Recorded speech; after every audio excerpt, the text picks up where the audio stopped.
పెళ్లి చూసే ముచ్చట లేదు. 12 కాగానే ఈ మధ్య అందుకనే కొన్ని పెళ్లిళ్లలో ఆఫ్టర్ 12 అని పెడతాడు.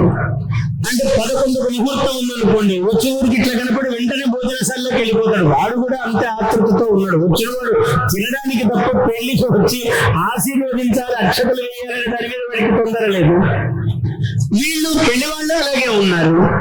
కాకముందు వీడు రెడీ, ప్రతివాడు వచ్చి ఇలా నవ్వడం, అలా ఫోటోలు తీసుకోవడం తప్ప వీడు అక్షతలు వేసేది లేదు, వీడు ఒక ఆనందం ప్రకటించింది లేదు. వాడిచ్చేది అందరికీ ఫోటోలో తెలియాలి, ఆ ఇచ్చే కానుక అందరికీ తెలియాలి. ఇదే దీని మీదే దృష్టి. ఇవన్నీ తప్పులు అని చెప్పటం లేదు, కానీ ఏదైనా మంచి మాటల మధ్యలో కొన్ని మనం చేసే పొరపాట్లు కూడా అనుకుంటూ గుర్తుంటాయని కొంచెం మానుకుంటాం. ఇట్లాంటివన్నీ ఎవరైనా చేస్తే మన మిత్రుడు అనుకోండి, మన మాట వినేవాడు అనుకోండి, నాయన ఇలా వృధా చెయ్యొద్దు, ఇన్ని పదార్థాలు పెట్టొద్దు, ఏదో ఇన్ని పెట్టు చాలు. మామూలుగా ఇంట్లో ఎన్ని తింటామండి? 2, 3, 4 పదార్థాలు వేసుకుంటే ఎక్కువ. 40, 400 ఎందుకు వృధా చేయటము కాకపోతే